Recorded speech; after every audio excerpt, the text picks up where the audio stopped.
this afternoon. My pleasure. So the University of Ottawa, Raywat, one of the first institutions in Ontario to ask those coming back to campus to have their COVID-19 vaccine. Of course, this is going to be something that's talked about a lot in the next 30 plus days before we head to that September 20th vote. A couple of different stances, although most of the major party leaders are obviously on the same side when it comes to vaccines. They think you should get one. Where do things fall right now, and who do you think has the best policy? It's kind of strange because the policies are strangely identical. It's the verbiage that's different. So the Liberals say that mandatory vaccinations should be true for federal employees, but if you refuse one, you should get regularly tested.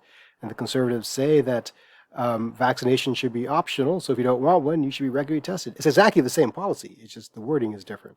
So my takeaway is that everyone, as you say, is on board with maximizing vaccine uptake, and I like to see that as a win here. It's unfortunate that this is a dividing ideological line. I think the focus should be on maximizing public health good, which means maximizing vaccine uptake. NDP leader Jagmeet Singh also saying he's in favor of mandatory vaccinations. Back here at home, we know that the Faculty Association for Manitoba has asked that post-secondary institutions have everybody vaccinated, including the students. Manitoba Teachers Society telling us yesterday here on the news, Ray, that they would like all public school staff, teachers included, to be vaccinated. We know that a lot of the kids simply aren't old enough to be vaccinated. We're hearing from organizations more than political leaders. Does that surprise you a little bit, or is it just so political that the leaders are like, we don't want to touch this? Well, we do live in a time of political cowardice, to put it bluntly, so it's not surprising that the leadership is coming from the ground up, from the people who are most directly affected by the lack of vaccination in the milieu. So it makes sense for professional organizations to be leading the charge. I'm really impressed by the Manitoba Teachers Association to be stating this. Usually labor unions would err on the side of individual rights, but in this case they're erring on the side of public health, which is the greater good, which is what needs to happen, absolutely. It would be nice if the leadership got on board with this kind of approach. I suspect they're hamstrung by the need for a labor union buy-in, but it looks like that buy-in is there. So now it's up to them to take the ball and run with it. We're in a couple of different situations when you look across the country. Manitoba's got relatively great vaccine uptake, and a lot of those teachers that will be going back to class probably have both doses as well. Is this less important when it comes to mandating vaccines in schools compared to some of those lesser vaccinated constituencies, or should this just be going in across the board? This should be going on across the board. I think certain professions should be mandating vaccination, absolutely. We have a constitutional right to the integrity of our bodies, and no one should compel us to put a thing into our veins that we don't want. But we haven't got a constitutional right to a particular job. If you don't want the jab, get another job. So certain professions are forward-facing to the public. Healthcare workers, first responders, transit drivers possibly, and definitely educators. That group cannot be allowed to put others in danger simply because they mistrust a proven science. So yeah, this is the right move.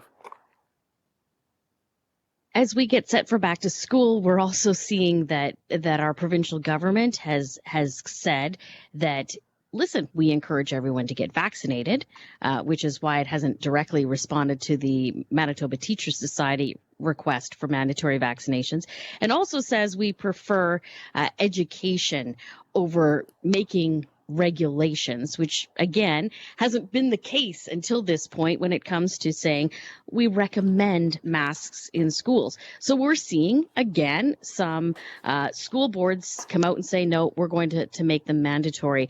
How difficult is it again when we instead have this fractured approach in different school boards, school divisions, different workplaces, different offices? Everybody's doing something different. That makes it hard for people, doesn't it? It really does. The messaging is difficult, and people really aren't aware sometimes what the rule is in their particular jurisdiction, especially school boards, which are so fractured in general. And I don't even know what school board I live near, and I'm a parent. So the larger issue for me is this approach towards nudge economics, as we call it, deploying incentives and educational tools to cajole people slowly to become vaccinated.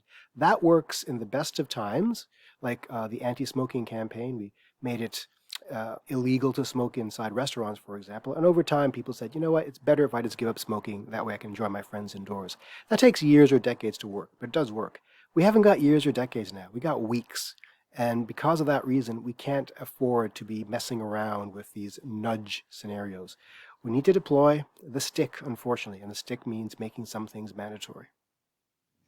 When it comes to these types of rules, mandatory vaccinations, some people may choose that their belief in not getting vaccinated is more important than their job, as you said, and they might seek a different line of work. Doesn't that drive them further away from the ultimate goal, which is getting as much of our population as possible vaccinated so we can really eradicate COVID-19 and its variants?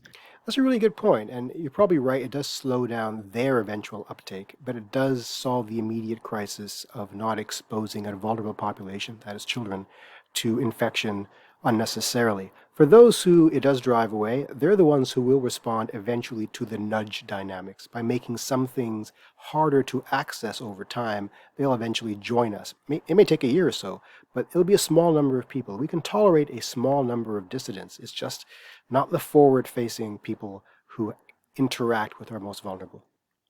About 30 seconds left here. Our province, the vaccine task force, has now said, listen, if your kid's born in 2009 and is 11 years old, turning 12 within the next few months, they can get the shot. Do you like this pivot, if you will, even though it's not something Health Canada has laid out?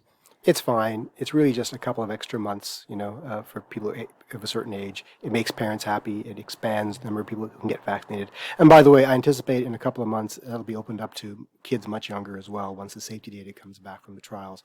So it is the right thing to do in my mind. Sounds like it is imminent. We've been speaking for about 17 months, so I've finally decided to drop the Watt off of his name. He's Ray Deonandan. We're that comfortable Thanks, now. Jules. That's right. There you go. See?